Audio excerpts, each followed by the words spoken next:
अंग्रेज किस तरीके से संपूर्ण भारत में कब्जा करने में सफल हुए। तो जिस तरीके से आपने पिछली क्लास में देखा कि अंग्रेज शुरुआत में व्यापार करने के माध्यम से भारत में आते हैं और शुरुआत में वो व्यापार ही करते हैं, लेकिन समय के चलते हुए वो 72 शेयर होल्डर मिलते हैं और एक कंपनी की स्थापना करते हैं जिसका नाम रखा जाता है east India company. East India company धीरे धीरे व्यापार करती है और कुछ समय के बाद सूरत, आगरा, अहमदाबाद, बुरहानपुर और भरौच जैसे शहरों पर अपना कब्जा करती है। इसके बाद मद्रास में, उसके बाद बंबई भी दहेज में दिया जाता है इंग्लैंड के राजा चार्ल्स द्वितीय को। लेकिन ये चार्ल्स द्वितीय भी इसे संभाल नहीं पाता है, जिस कारण ये 10 पाउंड सालाना के भाड़े पर अंग्रेजों को यानी ईस्ट इंडिया कंपनी को दे देता है। इस प्रकार ये कंपनी अपने ताकतवर होती चली जाती है। इसके बाद आज की क्लास में हम देखेंगे कि अंग्रेज व्यापार करते करते संपूर्ण भारत में कब्जा करने में सफल कैसे हुए। तो चलिए शुरू करते हैं। सबसे पहले मेरा नाम है मोहम्मद इब्राहिम और स्वागत है आपका हमारे चैनल इब्राहिम में। जब अंग्रेज ताकतवर होने लगे तब उस समय मुगल बादशाह थे औरंगजेब। औरंगजेब ने इन्हें कमजोर करने का प्रयास किया, कमजोर करना चाहा। तो उस समय जो व्यापार के द्वारा लिया जाता था कर, उसे चुंगी कर कहा जाता था। यानी हर व्यापारी को चुंगी कर देना अनिवार्य था, जो ये बहुत ज्यादा था। यानी जो चुंगी कर था इसकी मात्रा बहुत ज्यादा थी। जब अंग्रेजों द्वारा इसका विरोध किया जाता है तब औरंगजेब ने चुंगी कर को समाप्त करके इसके स्थान पर जजिया कर लगा दिया। यानी जब अंग्रेजों द्वारा चुंगी कर का विरोध किया गया तब औरंगजेब ने चुंगी कर को समाप्त किया और उसके स्थान पर जजिया कर लगा दिया। जजिया कर एक गैर मुस्लिमों से दिया जाने वाला कर था। गैर मुस्लिम से दिया जाने वाला कर। जजिया कर के बारे में कहा जाता है कि जो अंग्रेज थे वो अंग्रेजी के विद्वान थे, जबकि मुगल साम्राज्य में फारसी लैंग्वेज इस्तेमाल की जाती थी। तो जब अंग्रेज जो थे जजिया कर को भुगतान करते थे तो मुगल साम्राज्य के जो अधिकारी थे वो लिख कर देते थे। यानी अंग्रेज उनसे लिखवाते थे कि हमने जजिया कर दे दिया है। लेकिन जो औरंगजेब के अधिकारी थे वो इतने बदमाश टाइप के थे कि वो उस कागज पर लिखते थे कि जजिया कर नहीं दिया है। इस चीज को ध्यान में रखते हुए जब ये दूसरी जगह जाते और व्यापार करते तब मुगल अधिकारी चेक करते, तब ये अपना पर्चा निकालकर जेब से निकालकर देते कि साहब हमने जजिया कर दे दिया है। लेकिन उस पर लिखा होता था कि जजिया कर नहीं दिया है। तब जो औरंगजेब के जो अधिकारी थे वो इनकी तुड़ाई करते थे कि एक तो तुमने जजिया कर दिया नहीं है और ऊपर से आप हमें दिखाते हो कि हमने जजिया कर दे दिया। तो ये जजिया कर था। इसके बाद अंग्रेज थोड़ा गुस्सा हुए और उन्होंने सोचा कि हुगली को, जो कि बंगाल में इनकी फैक्ट्री थी, उसकी किलेबंदी करना चाहा। यानी हुगली में फैक्ट्री थी इनकी, इस पर किलेबंदी करना चाहा। इन्हें लगा कि औरंगजेब दिल्ली में बैठकर शासन करता है जबकि बंगाल बहुत दूर है। लेकिन बेचारे किस्मत के मारे इनका सामना होता है औरंगजेब से। ये किस्मत के खराब थे, औरंगजेब का सामना होता है। औरंगजेब ने इनकी खूब अच्छे तरीके से तुड़ाई की और ये भागकर फेवर आइलैंड में चले जाते। उसके बाद जब ये फीवर आइलैंड में चले जाते हैं तो जोब चोरनोक ने इनसे औरंगजेब से माफी मांगी और औरंगजेब ने इन्हें माफ किया, शासन करने की अनुमति दी, सॉरी व्यापार करने की अनुमति दी। इस तरीके से ये कुछ दिनों शासन करने लगे, सॉरी व्यापार करने लगे। अंग्रेज अपने बेचारे आदत से मजबूर, उन्हें लगा कि एक बार किस्मत और आजमाई जाए। इन्होंने जो है इस बार जो मुगल बंदरगाह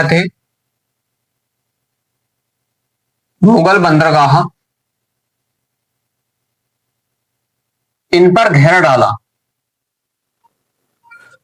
डाला और इन्होंने सोचा कि शायद इस बार बच जाएंगे, इस बार औरंगजेब की नजर हम पर नहीं पड़ेगी। और अंग्रेजों ने जब मुगल बंदरगाहों पर घेरा डाला तो बेचारे किस्मत के मारे इनकी किस्मत फिर से खराब निकली। जब इनकी किस्मत खराब निकली तब इनका सामना फिर से अंग्रेजों से, औरंगजेब से होता है। औरंगजेब ने फिर से इनकी अच्छे तरीके से खातिर तवादे की। जब अच्छे तरीके से पिटाई की तो ये फिर से कूद कर जाते हैं और फीवर आइलैंड में कूद जाते हैं। फीवर आइलैंड में कूद जाते हैं। इसके बाद जो जॉन चाइल्ड था, जॉन चाइल्ड 1690 ईस्वी में 1690 ईस्वी में औरंगजेब से माफी मांगता है और औरंगजेब ने इन्हें माफ किया। जब औरंगजेब ने इन्हें माफ किया तब 1690 ईस्वी में ही, यानी 1690 ईस्वी में ही जोब चोरनोक ने सोता नदी में एक कोठी की स्थापना की, जिसकी 1696 ईस्वी में किलेबंदी की।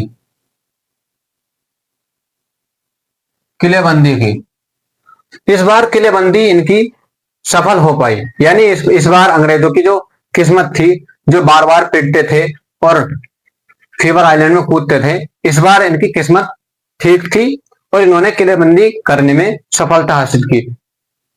इसके बाद 1696 ईस्वी में जब इन्होंने सोता नदी में कोठी की किलेबंदी की, यहीं से आता है अंग्रेजों का टर्निंग पॉइंट।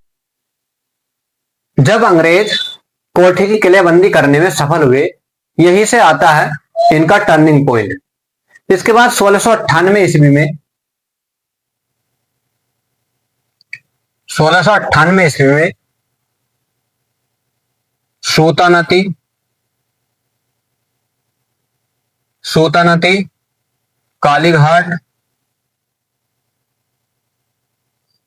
कालीघाट और गोविंदपुरम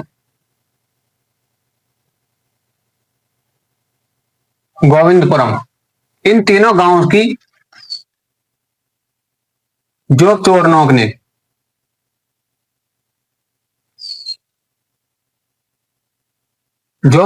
ने जमींदारी हासिल की।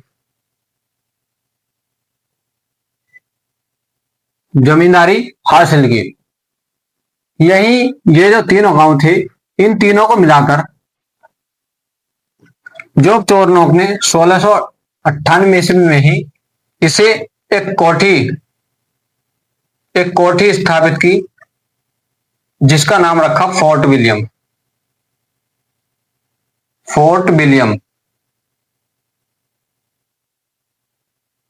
अब एक किले का निर्माण हो चुका है, जिसका नाम रखा फोर्ट विलियम।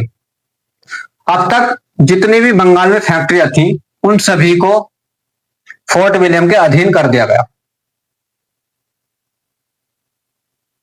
अब जितनी भी बंगाल में फैक्ट्रियां हैं, वो सभी फोर्ट विलियम के अधीन हो चुकी हैं।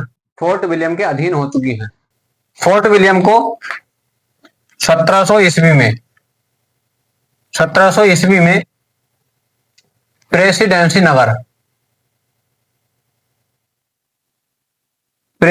नगर घोषित किया और इसका पहला प्रेसिडेंट बनाया चार्ल्स आयर को।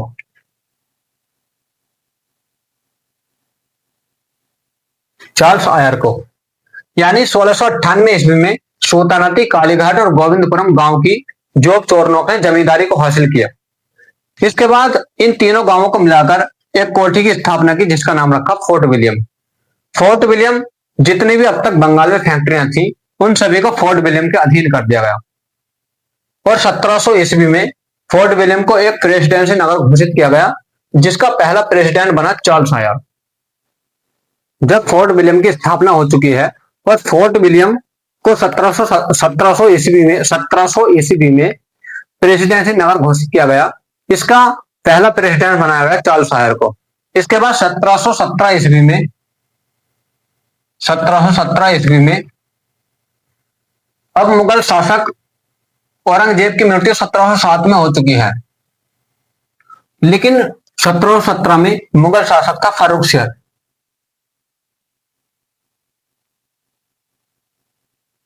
शेर। ये एक गंभीर बीमारी से ग्रसित हो जाता है, यानी इसे एक गंभीर बीमारी हो जाती है। अब फारूक शेर का बचना नामुमकिन था। इस चीज को ध्यान में रखते हुए अंग्रेजों ने एक दूत मंडल की स्थापना की और फारूक शेर का इलाज करने लगे। जब फारूक शेर का इलाज करने लगे, आखिरकार फारूक शेर की जान बच गई। यानी इसे जो गंभीर बीमारी थी वो गंभीर बीमारी छूट गई, ये ठीक हो गया। इस चीज को फारूक शेर खुश होकर एक फरमान यानी विशेष फरमान जारी करता है, जिसमें कुछ विशेषताएं बताई गई। जिसमें पहली विशेषता बताई गई कि अब अंग्रेज जो थे वो 3000 रुपए वार्षिक के बदले, यानी पूरा साल वार्षिक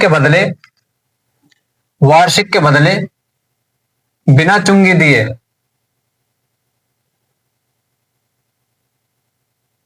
चुंगी दिए मुगल साम्राज्य में व्यापार कर सकते थे, पर व्यापार पर भी व्यापारिक एकाधिकार दिया गया।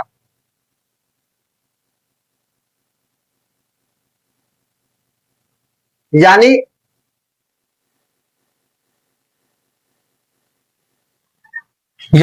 फारूक शेर ने जब ये ठीक हो गया गंभीर बीमारी से, तब इसने खुश होकर एक विशेष फरमान जारी किया, जिसमें अंग्रेजों को 3000 रुपए वार्षिक के बदले बिना चुंगी दिए व्यापार पर व्यापारिक एकाधिकार प्रदान किया।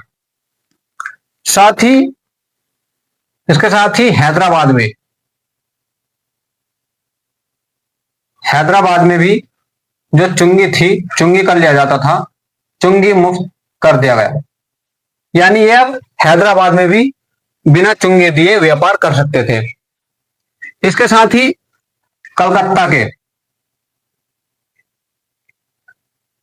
कलकत्ता के आसपास की जो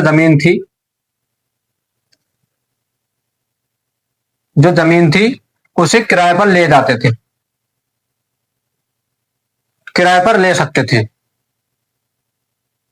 इसके साथ ही एक और था, जिसमें मुंबई द्वारा ढाले गए सिक्के जो अंग्रेज ढालते थे।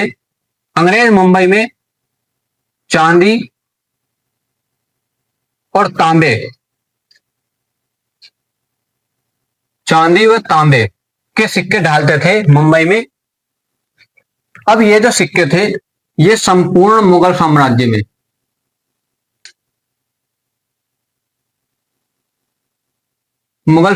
में चलाए जाने की अनुमति मिल गई। यानी 1717 ईस्वी में जब फारूक शेर गंभीर बीमारी से ग्रसित हो जाता है, तब अंग्रेजों द्वारा दूत मंडल की स्थापना की जाती है और फारूक शेर इस बीमारी से ठीक हो जाता है। इस चीज से खुश होकर फारूक शेर एक विशेष फरमान जारी करता है, जिसमें 3000 रुपए वार्षिक के बदले बिना चुंगी दिए जो मुगल साम्राज्य था उसमें अंग्रेजों का व्यापारिक एकाधिकार दिया गया। इसके साथ ही हैदराबाद में जो चुंगी कर दिया जाता था उसे भी चुंगी मुक्त कर दिया गया। साथ ही कलकत्ता के आसपास की जो जमीन थी उसे भी किराए पर अब ले सकते थे। इसके साथ जो मुंबई में अंग्रेजों द्वारा सिक्के ढाले जाते थे, जो ये चांदी और तांबे के सिक्के डालते थे, उन सिक्कों को भी संपूर्ण मुगल साम्राज्य में चलाए जाने की अनुमति दी गई। अब जो अंग्रेज थे वो काफी ताकतवर हो चुके थे। अब इसके बाद कुछ युद्ध होते हैं, जैसे प्लासी का युद्ध, बक्सर का युद्ध और इलाहाबाद की संधि होती है। इसे हम लोग आने वाली क्लास में देखेंगे। आज की क्लास को यहीं पे स्टॉप करते हैं। यदि आपको हमारी ये क्लास अच्छी लगी हो तो प्लीज चैनल को सब्सक्राइब करें, वीडियो को लाइक करें और दोस्तों में शेयर करें और कमेंट में जरूर बताएं कि आपको हमारी ये वीडियो कैसी लगी। Thank you. जय हिंद, जय भारत।